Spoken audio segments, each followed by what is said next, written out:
Global ITI के YouTube channel पर एक बार फिर से आप सभी का स्वागत है। यह पार्ट 7 है। इससे पहले की जो भी क्लासेस हुई हैं ग्लोबल आईटीआई के यूट्यूब चैनल पर पड़ी हुई हैं, वहां से जाके आप लोग आसानी से देख सकते हैं कोई भी क्लास। उसकी प्लेलिस्ट प्रॉपर बना दी गई है, ठीक है। और हमने आपको पहले से ही बता रखा है, पीडीएफ यदि आप लोग क्लासेस की डाउनलोड करना चाहते हैं तो आप इस वेबसाइट को फॉलो करिए, globalitai.org। इस वेबसाइट से जाके आप लोग आसानी से क्लास वाइज पीडीएफ भी डाउनलोड कर सकते हैं। कैसे करना है डाउनलोड, उसके लिए हमने आपको बताया है कि अपने मोबाइल के किसी भी ब्राउजर में सर्च करिए ग्लोबल आईटीआई। जब आप ग्लोबल आईटीआई सर्च करेंगे तो फिर इसके बाद ऐसा पेज खुलेगा, ठीक है। और आपको आना है आईटीआई कोर्सेज पे। आपको आना है कहाँ पे? आईटीआई कोर्सेज पे। यदि आप अपने मोबाइल में सर्च करते हो तो मोबाइल में सीधे सीधे ऐसे नहीं खुलेगा। यहाँ पे आपको 3 डॉट मिलेगा, वहां पे जब आप क्लिक करोगे तब फिर ये ऑप्शन खुलेगा, आपको दिखेगा फिर आईटीआई कोर्स। आईटीआई कोर्स पे जब आप क्लिक करेंगे तो देखिए एक ऑप्शन हमें दिख रहा है इलेक्ट्रीशियन थ्योरी। इलेक्ट्रीशियन थ्योरी पे जैसे ही हम क्लिक करते हैं, जैसे ही हम यहाँ पे क्लिक करेंगे तो देखिए आपके सामने ऐसा इंटरफेस खुल जाएगा। आपको आ जाना है इलेक्ट्रीशियन आईटीआई फर्स्ट ईयर पे, ठीक है। इलेक्ट्रीशियन आईटीआई फर्स्ट ईयर पे यहाँ पे फ्री ऑफ कास्ट आपको पीडीएफ प्रोवाइड की जाती है, समय समय पर इसको अपडेट भी किया जाता है, तो आप लोग आसानी से यहाँ से जाके पीडीएफ डाउनलोड कर सकते हैं। चलिए देखते हैं आज का अपना क्लास। आज का हमारा क्वेश्चन क्या है ये चेक करते हैं हम लोग। भूमिगत केबल में बेडिंग का क्या उद्देश्य है? भूमिगत केबल में बेडिंग का उद्देश्य आपको बताना। देखो भाई, हम लोग एकदम सीरियल वाइज क्वेश्चन करते जा रहे हैं, सीरियल वाइज क्वेश्चन करेंगे, एक भी क्वेश्चन छूटेगा नहीं आपका। जो भी क्वेश्चन होगा पूरे एक्सप्लेनेशन के साथ होगा और आप लोग शिद्दत से थोड़ा क्लास को देखा करिए, ठीक है। देखिए, भूमिगत केबल में बेडिंग का उद्देश्य आपसे पूछा है। इससे पहले कि 2 क्लासेस में हमने प्रॉपर बता रखा था आपको कि भूमिगत जो केबल अंडरग्राउंड केबल होती है उसमें टोटल 6 लेयर होती हैं। टोटल कितनी लेयर होती है मेरे भाई? 6 लेयर होती हैं। सबसे पहली सबसे अंदर वाली जो लेयर होती है वो होता है कोर, ठीक है। कोर के जस्ट ऊपर क्या होता है? इंसुलेशन। कोर के जस्ट ऊपर क्या होता है? इंसुलेशन। इसके बाद फिर होता है हमारा मेटॉलिक सीट। मेटॉलिक सीट, ठीक है जी। मेटॉलिक सीट के जस्ट बाद फिर क्या होता है? फिर होता है हमारा बेडिंग, ठीक है। इसके बाद फिर होता है हमारा आर्मरिंग। आर्मरिंग उसके बाद फिर क्या आएगा? उसके बाद फिर आएगा हमारा सर्विंग। तो ये टोटल 6 लेयर होती हैं अंडरग्राउंड केबल में, क्लियर। अब आपसे बोला है कि बेडिंग, बेडिंग का क्या उद्देश्य है ये आपसे पूछा है क्वेश्चन में। तो देखिए, जो कोर है ना, कोर के ऊपर हम लोग इंसुलेशन लगाते हैं, किस लिए? कि जो करंट है उस करंट का प्रभाव हमें केबल के ऊपर बाहर न देखने को मिले, ठीक है। उसलिए हम लोग इंसुलेशन लगाते हैं। अब ये जो इंसुलेशन है भाई, इंसुलेशन बहुत ज्यादा कठोर तो नहीं होगा, तो इसका कठोरता बढ़ाने के लिए हम लोग उसके ऊपर क्या करते हैं? मेटालिक सीट लगाते हैं, ठीक है। अब इस मेटालिक सीट में कोई कोरिजन ना हो, कोई क्षरण ना हो, उसलिए हम लोग क्या करते हैं? बेडिंग करते हैं, ठीक है। उसलिए क्या करते हैं? बेडिंग करते हैं। कोई संचारण ना हो, कोई लीकेज ना हो, इस वजह से हम लोग बेडिंग करते हैं। अब इस बेडिंग के ऊपर वाली लेयर होती है आर्मरिंग। आर्मरिंग का क्या काम होता है? ये टेंसाइल स्ट्रेंथ को बढ़ाता है, केबल के टेंसाइल स्ट्रेंथ को बढ़ाता है, या फिर एक मैकेनिकली प्रोटेक्शन प्रोवाइड करता है, ठीक है। तो ये बाहरी आघात या फिर मैकेनिकल प्रोटेक्शन से बचाता है आर्मरिंग। उसके सबसे ऊपर वाली लेयर होती है सर्विंग। सबसे ऊपर वाली लेयर कौन सी होती है? सर्विंग। इसका काम क्या होता है? यह एटमॉस्फेरिक जो कंडीशन है उससे केबल को बचाता है, ठीक है। यहाँ पे कि क्या करेगा सर्विंग? एटमॉस्फेरिक कंडीशन से केबल को बचाएगा, ठीक है। आपसे पूछा किसके बारे में है? बेडिंग के बारे में। तो अब देख लीजिए ऑप्शन, केबल को यांत्रिक क्षति से बचाता है, ये कौन बचाएगा? ये बचाएगा हमारा आर्मरिंग, ठीक है। केबल को नमी एवं गैस से बचाना, केबल को नमी एवं गैस से बचाना, इसका मतलब कि बाहरी बाहरी कंडीशन की बात कर रहा है तो वो हो जाएगा हमारा सर्विंग, ठीक है। आर्मरिंग को वायुमंडल स्थितियों से बचाना और protection the metallic seat against corrosion, ये हो जाएगा हमारा डी ऑप्शन, मेटालिक सीट को कोरिजन से बचाना, ठीक है। मेटालिक सीट के जस्ट ऊपर वाली लेयर होती है ना बेडिंग, तो ये जो बेडिंग है इसका काम होगा मेटालिक सीट, जो मेटालिक सीट लगी हुई है जस्ट इंसुलेशन के ऊपर वाली लेयर, उसको कोरिजन से बचाएगा, ठीक है। उसको किससे बचाएगा? कोरिजन से बचाएगा। तो ये काम होता है आपके बेडिंग का। चलिए नेक्स्ट क्वेश्चन देखते हैं हम लोग। कौन सा कुचालक पदार्थ भूमिगत केबल में गर्म यौगिक की तरह डाला जाता है? कौन सा कुचालक पदार्थ भूमिगत केबल में यौगिक की तरह डाला जाता है? ये आपसे क्वेश्चन में पूछा है। यौगिक की तरह, गर्म यौगिक की तरह डाला जाता है। गर्म यौगिक कहने का क्या मतलब है? जैसे कि आप किसी प्लास्टिक को एक बार यदि गर्म करते हो तो क्या होता है, वो पिघल जाता है, लिक्विड फॉर्म में आ जाता है ना, लिक्विड फॉर्म में आ जाता है। और जैसे ही वहां से टेम्परेचर थोड़ा सा कम होगा तो फिर वो ठोस बन जाएगा। तो यहाँ पे बोला भी है क्वेश्चन में उसी तरह से कि गर्म यौगिक की तरह डाला जाता है किस कुचालक पदार्थ को। यहाँ पे 4 कुचालक पदार्थ के नाम दिए हुए हैं। पॉलीअमीन हार्डनर, कास्ट रेसिन यौगिक, बिटमन्स यौगिक या फिर एपॉक्सी कास्ट रेसिन यौगिक। जो हमारा बिटुमिनस यौगिक है, इसका यूज हम लोग करते हैं गर्म यौगिक की तरह अंडरग्राउंड केबल में। किस लिए?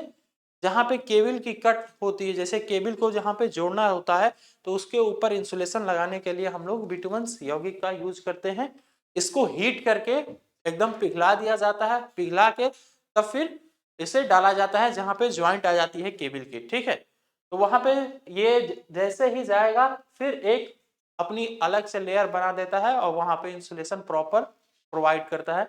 यही काम होता है इस यौगिक का। ठीक है, चलिए नेक्स्ट क्वेश्चन पे बढ़ते हैं हम लोग। नेक्स्ट क्वेश्चन है हमारा कि भूमिगत केबल के किस प्रकार के दोष को ज्ञात किया जा सकता है। देखो यहाँ पे हिंदी जो इसका ट्रांसलेशन हुआ है इसमें कुछ एरर है।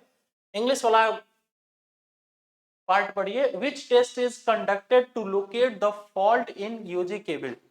बोला है कि इसमें से कौन सा मेथड यूज किया जाता है केबल के फॉल्ट को डिटेक्ट करने के लिए। केबल में यदि कोई फॉल्ट आ जाता है, केबल में यदि कोई दोष आता है, तो इसमें से कौन सा मेथड यूज किया जाता है, ये आपसे क्वेश्चन में बोला है। ठीक है, इसका हिंदी थोड़ा सा गलत लिखा है कुछ। देखिए पहला है आपके सामने ऑप्शन लूप टेस्ट, फिर external growler test, external growler test और इंटरनल ग्राउलर टेस्ट। ये दोनों टेस्ट तो हम लोग वाइंडिंग को चेक करने के लिए करते हैं, वाइंडिंग का परीक्षण करने के लिए करते हैं। तो इसकी ये तो बिल्कुल गलत हो गया। ठीक है, break down voltage test, break down voltage test हम लोग इंसुलेटर का यूज करते, इंसुलेटर का करते हैं। इंसुलेटर का पंक्चर वोल्टेज और ब्रेक डाउन वोल्टेज चेक किया जाता है किसी भी इंसुलेटर को यूज करने से पहले, है ना। फिर आपसे बोला है इंसुलेशन रेजिस्टेंसेस। यहाँ पे जो लूप टेस्ट है, लूप टेस्ट का ही यूज हम लोग करते हैं अंडरग्राउंड केबल में फॉल्ट को डिटेक्ट करने के लिए। और ये जो लूप टेस्ट है, ये लूप टेस्ट किस सिद्धांत पर कार्य करता है? तो यहाँ पे एक पॉइंट और नोट कर लीजिए, ये व्हीटस्टोन ब्रिज सिद्धांत पर कार्य करता है। व्हीटस्टोन ब्रिज, ठीक है, व्हीटस्टोन ब्रिज प्रिंसिपल पर काम करता है और वहीं से इसी सिद्धांत के अनुसार हम लोग केबल के फॉल्ट को भी डिटेक्ट करते हैं। ठीक है, इसमें 3 चीजें हम लोगों को पहले से नोन होती है। एक जो हमारा होता है सबसे एक्स वाला टर्म, जैसे देखो व्हीटस्टोन ब्रिज का कंसेप्ट आप सभी को पता है। इसमें 4 रेजिस्टेंस होते हैं, P Q R S, P Q R S, जिसमें से 3 का रेजिस्टेंस हमको पता होता है और एक अननोन होता है। एक अननोन होता है, तो इसी अननोन को हमें ज्ञात करना होता है। तो ऐसे ही हम लोग लूप टेस्ट में भी यही प्रिंसिपल फॉलो करते हैं। 3 रेजिस्टेंस हमको हम लोग यूज किए रहते हैं पहले से, इन तीनों का मान हमें पता रहता है। जहां पे फॉल्ट की कंडीशन है वो उसका रेजिस्टेंस हमें नहीं पता रहता है, तो उसको हम लोग अननोन मान लेते हैं। और जैसे ही गैल्वेनोमीटर में फ्लक्चुएशन आएगा तो तुरंत पता चल जाता है कि यहाँ पे फॉल्ट है और यहाँ पे रेजिस्टेंस की वैल्यू इतनी है। जहाँ पे शॉर्ट सर्किट रहेगी वहां पे रेजिस्टेंस की वैल्यू 0 हो जाएगा, और जहाँ पे ओपन सर्किट फॉल्ट होगा या जहाँ पे ओपन कहीं पे भी यदि केबल का वायर टूटा हुआ है, ओपन सर्किट हो गया है, तो वहां पे रेजिस्टेंस इनफाइनाइट हो जाएगा। ठीक है, तो इस तरीके से हम लोग आसानी से केबल में फॉल्ट को डिटेक्ट कर लेते हैं। चलिए नेक्स्ट देखते हैं। देखो क्वेश्चन में बोला है कि ये जो 7 बटे में 1.40 लिखा हुआ है, इसका क्या मतलब है? ऐसे लिखा किसको जाता है? तो ये जनरली स्टैंडर्ड वायर जो होते हैं हमारे, उनको इस तरीके से लिखा जाता है। जो स्टैंडर्ड वायर कौन से वायर होते हैं? जहां पे बीच में एक मोटी सी स्टील की रॉड होती है, ठीक है, एक स्टील की रॉड होती है और इसके ऊपर कई सारे एल्युमिनियम के तार दौड़ाए जाते हैं। इस पे कई सारे एल्युमिनियम के तार एक साथ ऐसे लपेटे होते हैं, ठीक है। तो ये हो जाता है हमारा स्ट्रैंडेड वायर। इसको क्या कहते थे हम लोग? Stranded wire. भाई जो डिस्ट्रीब्यूशन आपके घरों के आसपास हुआ रहता है, जो पोल पे लाइन आती है, तो जो एकदम नंगा वायर होता है, मतलब उस पर कोई भी इंसुलेशन नहीं होता है, एकदम खुला रहता है, तो वो होता है हमारा स्ट्रैंडेड वायर। उस वायर में कितने एल्युमिनियम के तार यूज किए गए हैं या टोटल कितने तार यूज किए गए हैं, यही चीज दर्शाता है। ये जो ऊपर वाला डिजिट है, जो हमारा अंश है, ये दर्शाता है कि कितने तार हैं। ठीक है, कितने तार यूज किए गए हैं, यूज किए गए हैं। और ये जो नीचे वाला टर्म है ना 1.40 है, ये दर्शाता है कि वो तार के व्यास कितने हैं। ठीक है, तार का व्यास या डायमीटर, व्यास कितना है, ये चीज दर्शाता है नीचे वाला हिस्सा। क्लियर है बात? ऊपर वाला हिस्सा क्या दर्शाता है? ये जो 7 लिखा है ना, इसका मतलब ये है कि जो हमने स्टैंडर्ड वायर लिया है उसमें टोटल कितने वायर हैं? टोटल एल्युमिनियम वाले वायर की संख्या है 7, और प्रत्येक एल्युमिनियम वायर के डायमीटर कितने हैं? 1.40। ठीक है, तो यहाँ पे देखिए ऑप्शन क्या क्या दिया हुआ है आपके सामने। अनुप्रस्थ काट का क्षेत्रफल, नहीं सर। एक चालक की त्रिज्या, नहीं सर। सभी चालकों का व्यास। डायमीटर ऑफ ऑल कंडक्टर, नहीं नहीं, ऑल कंडक्टर नहीं, एक कंडक्टर का the diameter of each conductor, yes, diameter of each conductor, प्रत्येक चालक का व्यास। यहाँ पे व्यास लिख लीजिए, प्रत्येक चालक का व्यास दर्शाता है हमारा ये जो नीचे वाला पॉइंट दिया हुआ है 1.40। ठीक है जी, चलिए बढ़ते हैं अगले क्वेश्चन की तरफ। एल्युमिनियम चालक की चालकता का क्या मान है? एल्युमिनियम चालक की चालकता का मान पूछा है। तो चालकता का सबसे पहले तो आप हमें यूनिट बताओ कि चालकता का यूनिट क्या होता है। चालकता, कंडक्टेंस है ना, कंडक्टेंस का यूनिट क्या होता है? इसका यूनिट हो जाता है हमारा महो पर मीटर। ठीक है, महो पर मीटर, ये इसका यूनिट होता है चालकता का। ठीक है, चालकता किसका व्युत्क्रम है? चालकता किसका व्युत्क्रम है? तो देखिए यहाँ पे रेजिस्टेंस का मात्रक होता है हमारा ओम, रेजिस्टेंस का मात्रक होता है ओम। ठीक है, तो रेजिस्टेंस का मात्रक तो हो गया आपका ओम, और ओम को यदि हम लोग लिखते हैं ऐसे 1/ओम ऐसे लिखें कहीं पे, तो इसी को हम लोग क्या पढ़ लेते हैं? इसी को पढ़ लेते हैं महो। इसी को क्या पढ़ लेते हैं? महो। ठीक है, यदि ओम को लिखा हुआ है 1/ओम, तो इसको हम लोग शॉर्ट फॉर्म में पढ़ लेते हैं महो, जो चीज यहाँ पे लिखा हुआ है। ठीक है, आर का फॉर्मूला आपने पढ़ा होगा, R equal to rho L upon A, ये फॉर्मूला आपने पढ़ा होगा, जहां पे ये है आपका रो, ये है आपका रो, इसको क्या कहते हैं? कंडक्टिविटी कहते हैं। ठीक है, इसको क्या कहते हैं? कंडक्टिविटी। तो यहां से रो इक्वल टू क्या हो जाएगा? R A upon L, R A upon L. ठीक है, तो देखिए यहां से रो का जो हमारा मात्रक बनता है वो बनता है ohm into metre, ohm into metre. ठीक है, ये मात्रक किसका बनता है? ये मात्रक बनता है हमारा रो का।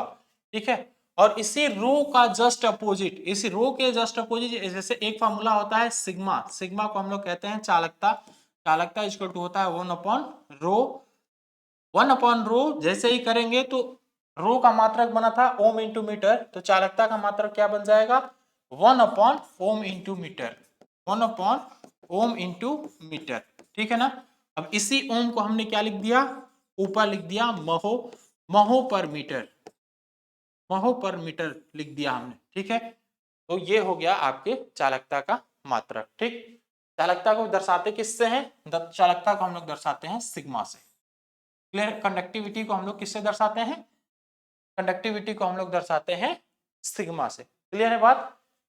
चलिए, तो पूछा है आपसे एल्युमिनियम का कितना होता है, तो एल्युमिनियम का होता है आपका 35 महो पर मीटर, 35 महो पर मीटर, ये होता है आपका एल्युमिनियम कंडक्टर के लिए कंडक्टिविटी का मान। चलिए नेक्स्ट देखते हैं हम लोग। केबल की अधिक अतिरिक्त धारा सुरक्षा के लिए धारा रेटिंग कारक क्या है?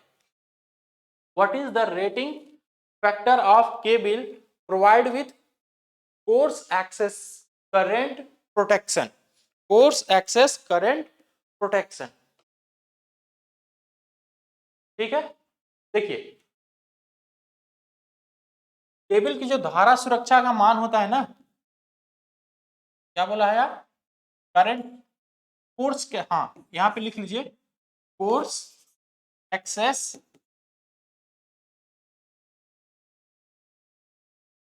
Current protection for cable is equal to कितना होता है? ये आता है 0.81। और ये कहां से आता है? ये हमने आपको पीछे बताया हुआ था, जहां पे पूछा था एक क्वेश्चन में 32 एम्पियर धारा 32 एम्पियर की केबल के लिए कितनी करंट उसमें प्रोवाइड होगी। ठीक है, तो वहां पे भी हमने बताया था कि ये 0.8 समथिंग आता है, तो फिर 32 का मल्टीप्लाई हमने 0.8 में किया था तो 25 पॉइंट समथिंग आया था, तो हमने वहां पे 26 आंसर टिक किया था, 26 एम्पियर। ठीक है, तो वो वही 0.81 है, तो यहाँ पे 0.81 ऑप्शन बिल्कुल करेक्ट हो जाएगा। नेक्स्ट देख लेते हैं हम लोग। भूमिगत केबल में उदासीन चालक का आकार फेज चालक की तुलना में कितना होता है? जो भूमिगत केबल होती है उसमें फेज चालक का आकार, उदासीन चालक का आकार फेज चालक के आकार से कितना गुना होता है? बड़ा होता है या फिर छोटा होता है? तो ये तो सोचने वाली बात, ज्यादा बात है नहीं। ये आप सभी ने देखा भी होगा कि जो हमारा न्यूट्रल वाला वायर होता है वो फेज वायर से पतला होता है, या फिर ये कहिए कि थोड़ा सा साइज में छोटा होता है। सॉरी, साइज तो छोटी नहीं होती है, आकार उसका पतला होता है। साइज छोटी नहीं होगी, आकार उसका पतला होगा। ये होता है हमारा उदासीन वायर या फिर न्यूट्रल वायर। तो ये कितना पतला होता है? तो 1/2, 1/2 हम लोग जनरली ये डाटा लेके चलते हैं कि 1/2 पतला होता है। ठीक है, same size of phase wire नहीं सर, ये बात गलत है। Half size of phase conductor, yes, half size of phase conductor होता है। न्यूट्रल वायर की साइज फेज वायर की साइज से आधी होती है। ठीक है, तो यहाँ पे बी ऑप्शन बिल्कुल करेक्ट हो जाएगा, half half of the phase wire. ठीक है, बढ़ते हैं अगले क्वेश्चन की तरफ। इस औजार का क्या नाम है? ये जो आपके सामने औजार दिया हुआ है, इस औजार का नाम पूछा है कि इसका नाम क्या है। देखिए सेम इसी तरीके से आपका एक कॉम्बिनेशनल प्लायर भी होता है, लेकिन उसका जो नोज है, नोज पे थोड़ी सी साइज अलग होती है। नोज पे साइज थोड़ी सी इसकी अलग होती है कॉम्बिनेशनल प्लायर की। ठीक है, कॉम्बिनेशनल प्लायर कुछ इस तरीके का होता है।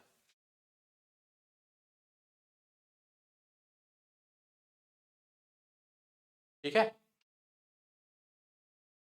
ऐसा बना होता है, बाकी पीछे ये वाला चीज नहीं रहता है पीछे, तो वो बन जाता है हमारा कॉम्बिनेशनल प्लायर। यहाँ पे जो आपके सामने दिया हुआ है ये क्या है? ये है क्रिम्पिंग टूल। ये क्या है? Crimping tool. यहाँ पे क्रिम्पिंग करने के लिए देखिए यहाँ बीच में दिया हुआ है, ये क्या करता है? ये छेद बनाने के काम में भी आता है। तो इसका काम है छेद करना, या फिर क्या कहते हैं, कहीं भी एक पतला सा पट्टी हो वहां पे छेद करके किसी कांटेदार या फिर किसी पेंचदार स्क्रू को फंसाना होता है। ठीक है, इसका नाम है हमारा क्रिम्पिंग टूल। इसका नाम क्या है? Crimping tool. ठीक है, जो साइड कटिंग प्लायर है, साइड कटिंग प्लायर क्या होता है? जो कॉम्बिनेशनल प्लायर है ना, कॉम्बिनेशनल प्लायर में ऊपर ऊपर एक आप लोगों को दिखता होगा कि यहाँ पे थोड़ा थोड़ा पार्ट कटा रहता है। ठीक है, दोनों साइड में थोड़ा थोड़ा पार्ट कटा रहता है, तो वो वही काम होता है हमारे कॉम्बिनेशनल प्लायर में, साइड कटिंग का। ठीक है, वो क्या करता है? वो साइड कटिंग करता है वहां पे कॉम्बिनेशनल प्लायर। ठीक है, कॉम्बिनेशनल प्लायर जो होता है वो मल्टीपर्पज प्लायर है, उसका उपयोग हम लोग कई कार्य में करते हैं। यहाँ पे जो सामने आपके दिया हुआ है ये है हमारा क्लिपिंग टूल। अब देखिए ये जो माइक्रोमीटर आपके सामने दिया हुआ है, इसका पाठ्यांक पूछा है आपसे, इसका पाठ्यांक कितना है? तो इस पे जो स्केल दिख रही है ना आपको, देखो स्केल क्या दिखा रहा है। मैं ये पहले एक बार यहाँ पे थोड़ा सा बना दे रहा हूँ स्केल, तब आपको क्लियरली पता चलेगा। देखो यहाँ से यहाँ तक की डिस्टेंस तो 0 से 1 है, ठीक है, और यहाँ से यहाँ कितना है 2 है, यहाँ से यहाँ फिर 3 है, यहाँ से यहाँ 4 है। यदि मैं ये बीच में एक क्रॉस बना दूं, जैसे कि यहाँ पे बनाया हुआ है, ये देखो 0 से 1 और नीचे एक लाइन खींचा हुआ है, तो यदि मैं बीच में यहाँ पे बना दूं तो ये कितना को दर्शाएगा, तो ये इन दोनों का एवरेज दर्शाएगा या इन दोनों का आधा दर्शाएगा, तो ये हो गया हमारा 0.5 का, ठीक है। फिर 1 से 2 के बीच में भी एक लाइन खींचा हुआ है, यहाँ पे ड्रॉ किया हुआ, तो ये दर्शाएगा 1.5 को, ठीक है। फिर 2 से 3 के बीच में भी, ये जो दोनों के बीच में एक लाइन नीचे की तरफ खींचा हुआ है, ये कितने को दर्शा रहा है, ये दर्शा रहा है 2.5 को, 2.5, ये 1.5 है, ये 2.5 है, ये दर्शाएगा यहाँ पे 3.5 को, ठीक है जी, 3.5। ऐसे ही जब 4 और 5 की बात करेंगे, 4 और 5 की बात करेंगे तो इसके बीच की जो लाइन होगी वो कितने को दर्शाएगी, ये दर्शाएगी 4.5 को, ये कितने को दर्शाएगी जी, 4.5 को, ठीक है। देखिए यहाँ पे 0 से 1 हो गया, 1 से 2 हो गया, 3 हो गया, 4 हो गया, 4 तक तो दर्शा रहा है, ये बात बिल्कुल सही है सर, हमने लिख दिया पहले 4। अब इसके आगे देखिए, इसके आगे यहाँ पे 5 नहीं है, यहाँ पे जो नीचे वाली लाइन है, ये नीचे वाली लाइन पे ही हमारा माइक्रोमीटर या जो हमने ये मीटर लिया हुआ, ये मीटर यहीं पे दर्शा रहा है, तो ये हो गया हमारा 4.5। ये कितना हो गया 4.5। 4.5 यहां तक तो आपको रीडिंग समझ में आ गई है। अब आगे की रीडिंग कैसे ली जाएगी सर, वो मैं आपको बताता हूं। यहाँ पे देखिए, ये जो माइक्रोमीटर है, अब आपको यही देखना रहता है कि जो भी हम लोग कैलिपर्स यूज करते हैं या जो भी हम लोग मापने की मापने वाला इंस्ट्रूमेंट यूज करते हैं, उसका अल्पतमांक कितना है, उसका अल्पतमांक कितना है, ये चीज देखना बहुत जरूरी होता है, ठीक है। यहाँ पे ये जो माइक्रोमीटर है, इसका अल्पतमांक कितना है 0.01,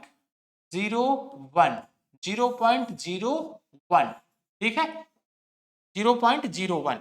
तो हमने यहाँ पे लिखा 0.01 मल्टीप्लाइड बाई, ये किसके सामने है आपके 5 के सामने, तो हमने यहाँ से इसमें मल्टीप्लाई कर दिया 5 का, इसमें किसका मल्टीप्लाई किया 5 का, ठीक है। तो अब देखिए ये बन गया हमारा 4.5 प्लस ये हो गया 0.05। अब इन दोनों को ऐड करें तो कितना बनेगा जी, ये बनेगा हमारा 4.55 mm, 4.55 mm, ठीक है। देखिए ऑप्शन में दिया हुआ है क्या कहीं पे, जी हाँ दिया हुआ है 4.55 mm, तो यहाँ पे सी ऑप्शन बिल्कुल करेक्ट हो जाएगा। देखते हैं अगला क्वेश्चन हम लोग। वाहनों की बॉडी के सुधार हेतु सोल्डरिंग की कौन सी विधि का प्रयोग किया जाता है, सोल्डरिंग के कौन से विधि का प्रयोग किया जाता है, तो ये हम तो आपसे ये कहेंगे कि ये सोल्डरिंग नहीं होता, ये एक कह सकते हैं आपकी वेल्डिंग होता है, ठीक है, ये वेल्डिंग होता है। यहाँ पे हम लोग ऐसा वेल्डिंग करते हैं जिसमें पहले से लाइट जलती रहती है, ज्वाला जलता रहता है, लाइट नहीं ज्वाला, आग जलती रहती है, जैसे कि आप कह सकते हो गैस वेल्डिंग। गैस वेल्डिंग में क्या होता है, वहां पे जो मैकेनिक होता है एक सिलेंडर, सीएनजी का सिलेंडर पहले से रखता है, वहां से एक पाइप आया रहता है, ठीक है, उसमें पहले आग लगाता है और अपने साथ में एक रॉड लिया रहता है, जिसे हम लोग क्या कह लेते हैं, जिसे हम लोग कह देते हैं रांगा, ठीक है, जिसे हम लोग क्या कहते हैं रांगा या फिर कहते हैं सोल्डर, जिसे कह लेते हैं सोल्डर। गैस वेल्डिंग में हम लोग सोल्डरिंग फ्लक्स कैसा यूज करते हैं, तो जो हमारा गैस वेल्डिंग में सोल्डरिंग फ्लक्स यूज होता है वो यूज होता है पाउडर के फॉर्म में, कैसा रहता है वो पाउडर के फॉर्म में, ठीक है। इससे पहले अभी हमने सोल्डरिंग फ्लक्स के बारे में आपको बताया है, एक गैल्वेनिकृत चालक में बताया था कि वहां पे हम लोग हाइड्रोक्लोरिक सोल्डरिंग फ्लक्स का यूज करते हैं। फिर हमने आपको बताया था कि एल्यूमिनियम का यदि चालक है तो उसमें हम लोग सोल्डरिंग फ्लक्स KRL वाला सोल्डरिंग फ्लक्स हम लोग यूज करते हैं, और यहाँ पे हम लोग जो सोल्डरिंग फ्लक्स यूज करते हैं वो पाउडर के फॉर्म में होता है, ठीक है। गैस वेल्डिंग में बोला है कि बॉडी को जोड़ने के लिए हम लोग कौन सा सोल्डरिंग यूज करते हैं, तो हमने अभी आपको बताया कि ऐसा सोल्डरिंग यूज करते हैं जिसमें आग जलता रहे, आग जलता रहे, क्योंकि गैस वेल्डिंग में क्या होता है, एक तरह से बर्नर से आग जलता रहता है, उस पे वो जो जिस भी मेटल से उसे करना रहता है, यदि पीतल से करना रहता है तो पीतल का एक पतला सा वायर लिया रहता है, या फिर उसे लोहे से करना है तो लोहे का रॉड लिया रहता है, और उसको उसके ऊपर थोड़ा सा पाउडर लगाता है और उसको आग में जला के पिघला के और फिर सटाते जाता है, जो भी बॉडी होती है किसी भी वाहन की उस बॉडी पे चिपकाते जाता है। ठीक है, तो है तो एक तरह से सोल्डरिंग का ही, लेकिन हम लोग जनरली आम बोलचाल भाषा में उसे कहते हैं वेल्डिंग। आम बोलचाल भाषा में उसे क्या कहते हैं, वेल्डिंग कहते हैं, लेकिन वो कर क्या रहा है, सोल्डरिंग कर रहा है। ठीक है, तो यहाँ पे ज्वाला के साथ सोल्डरिंग ऑप्शन भी बिल्कुल सही हो जाएगा। देखते हैं अगला क्वेश्चन, गुथे हुए चालक का ठोस चालक की तुलना में क्या लाभ है। गुथे हुए चालक मतलब स्टैंडर्ड वायर की बात कर रहा है, जिसपे एक, जिसके बीच में एक कोई कोर केबल लगा हो और उसके ऊपर कई सारे वायर्स को एक साथ ऐसे ऐसे करके लपेटा गया हो, ऐसे नहीं, इस तरीके से करके लपेटा गया हो। ठीक है, तो ये हो गया हमारा गुथा हुआ चालक। ये कौन सा हो गया, गुथा हुआ चालक। बोला है कि इस चालक का क्या फायदा है ठोस चालक की तुलना में। ठोस चालक की तुलना में मान लो कि इतना मोटा आप गुथा हुआ चालक ले रहे हो, गुथा हुआ चालक इतना मोटा ले रहे हो, तो आप लोग देखते हो कि इसमें फ्लेक्सिबिलिटी ज्यादा होती है, मतलब इसमें लचीलापन ज्यादा होता है, ये ज्यादा लचीला होता है।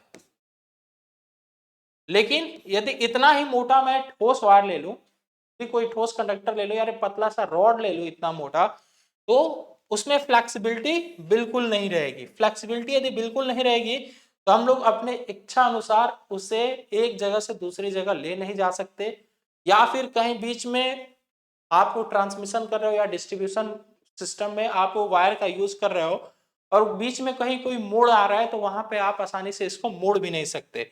और प्लस एक दूसरी दिक्कत क्या होगी, दूसरी दिक्कत ये होगी कि इसका वेट ज्यादा होगा स्टैंडर्ड वायर की तुलना में। इस वायर की तुलना में ठोस वायर का वेट भी ज्यादा होगा। ठीक है, तो ये दूसरा नुकसान है। पहला नुकसान क्या हो गया, मैं यहाँ पे नुकसान के बारे में आपको लिख देता हूं। पहला नुकसान हो गया कि फ्लेक्सिबल नहीं होगा। ठीक है, फ्लेक्सिबल। दूसरा, वेट ज्यादा होगा। ठीक है, वेट ज्यादा होगा।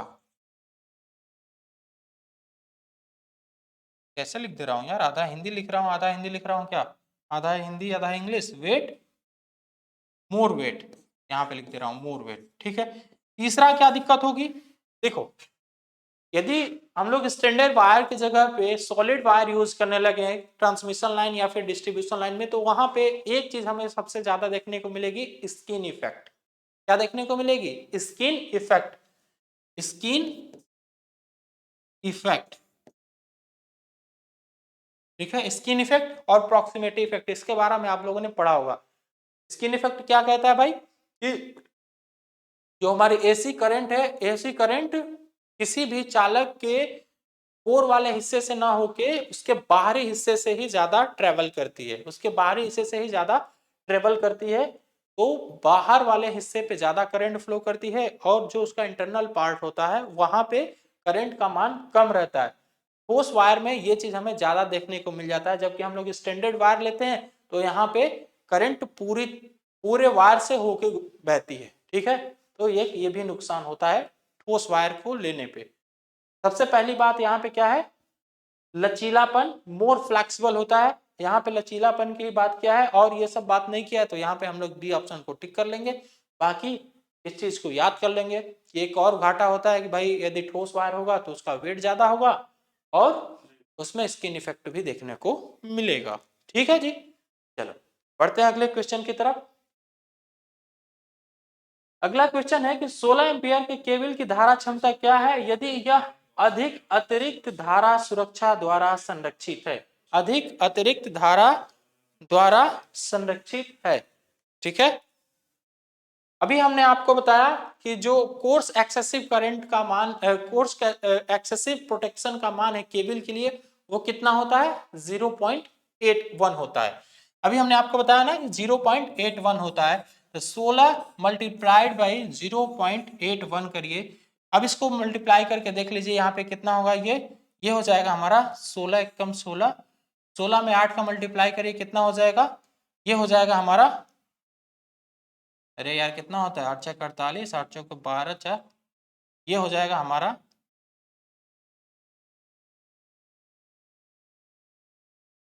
12 128। ठीक है, 128, दो दो पे है, ये दो डिजिट पे दशमलव है ना, तो हमने दो डिजिट पे दशमलव लगा दिया, 12.128 12.86 एम्पियर, 12.86 एम्पियर हो गया। ठीक है, 12.86 एम्पियर आपको ऑप्शन में नहीं दिख रहा है, ये आपको दिख रहा है कि जो 12.86 ये कितने के आसपास है, ये 13 के आसपास है, तो ये हो जाएगा हमारा 13 एम्पियर। ये हो जाएगा हमारा कितना, 13 एम्पियर। अब आपको बात समझ में आ गई होगी, एक ही तरह के 3 क्वेश्चन आपको देखने को मिल गए, वो एक एक करके। एक क्वेश्चन में आपसे पूछा था केवल इतने का मान, धारा सुरक्षा का मान केवल पूछा था, धारा सुरक्षा का मान कितना होता है, 0.81 होता है। फिर यदि आपको निकालना है कि मान लीजिए कि केबल का दे दिया है कि आपके पास 32 एम्पियर की केबल है, उसमें धारा सुरक्षा का मान कितना है, तो बताइए कि इसमें कितनी करंट फ्लो होगी। ये क्वेश्चन भी आपने इससे पहले वाले क्लास में देख लिया है। इसी क्लास में आपने 2 क्वेश्चन देख लिया, अभी कुछ देर पहले आपसे पूछा था धारा सुरक्षा का मान, और फिर तुरंत पूछ लिया कि 16 एम्पियर की कोई केबल है, तो बताइए कि इसमें टोटल कितनी करंट बहेगी। यहाँ पे धारा सुरक्षा का मान नहीं दिया है, आप वो क्या है, वो साइलेंट है, या फिर ये कहिए कि छुपा हुआ है। ये आपको याद रखना है डाटा, जो हमने अभी आपको कुछ देर पहले बताया 0.81, ये डाटा आपको याद रखना है। ठीक है जी, चलिए बढ़ते हैं अगले क्वेश्चन की तरफ। बिजली की मात्रा के लिए इकाई क्या है, बिजली की मात्रा के लिए इकाई क्या है, तो पहले तो यहाँ पे एक वर्ड समझो, यहाँ पे बिजली की मात्रा, इस वर्ड को जो समझ लिया वो इसका आंसर दे दिया, इस वर्ड को जो समझ लिया वो इसका आंसर निकाल लिया। यही बस इस क्वेश्चन में ट्विस्ट है, या फिर ये कह लीजिए कि यही इस क्वेश्चन में, यहीं पे एग्जामिनर ने आपको भरमाने की कोशिश किया है। बिजली की मात्रा क्या होती है, quantity of electricity, quantity of electricity किसको कहते हैं, ये किसको कहते हैं भाई, इलेक्ट्रिसिटी की मात्रा को क्या होता है, इलेक्ट्रिसिटी का मात्रा होता है आपका आवेश, आवेश। ठीक है, इलेक्ट्रिसिटी का मात्रा क्या होता है, आवेश। अब देखिए जैसे ही हमने आवेश का नाम लिया, अब सबके दिमाग में ये आ गया होगा कि सर आवेश का मात्रा तो कूलाम होता है, यही ये तो हमको पता ही है। अरे भाई यही तो मैं बोल रहा था, यहीं पे क्वेश्चन में ट्विस्ट है। बिजली की मात्रा किसको कहते हैं, ये कहते हैं हम लोग आवेश को, और आवेश का मात्रा क्या हो जाता है, आवेश का मात्रा हो जाता है कूलाम। बात समझ में आ गई। बाकी महो और फिर एम्पियर पर सेकेंड, ये सबका मात्रक तो आप सभी को पता होगा।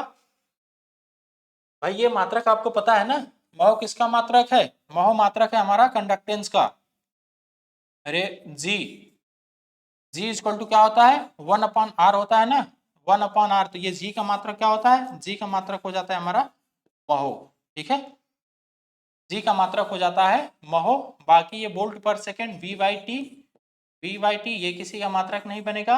Ampere per second, ampere per second, Q equal to I T होता है ना, Q equal to I T, तो I/T ये भी किसी का मात्रक नहीं बनेगा। एम्पियर पर सेकेंड ये भी मात्रक नहीं बनेगा किसी का। चलो देखते हैं अगला क्वेश्चन। सोल्डरिंग विधि का क्या नाम है, ये जो आपके सामने सोल्डरिंग विधि दी हुई है, इसका नाम आपसे पूछा है। तो देखिए जो निम्मी की क्वेश्चन बैंक है उसमें इसका आंसर गलत दिया हुआ है, उसमें इसने बोला है कि सोल्डरिंग गन के साथ, सोल्डरिंग गन दिया हुआ है ऑप्शन में, वहां पे आंसर दिया हुआ है सोल्डरिंग गन, लेकिन ये गलत है। ये सोल्डरिंग गन के साथ सोल्डरिंग नहीं किया गया है, वो मेथड नहीं है।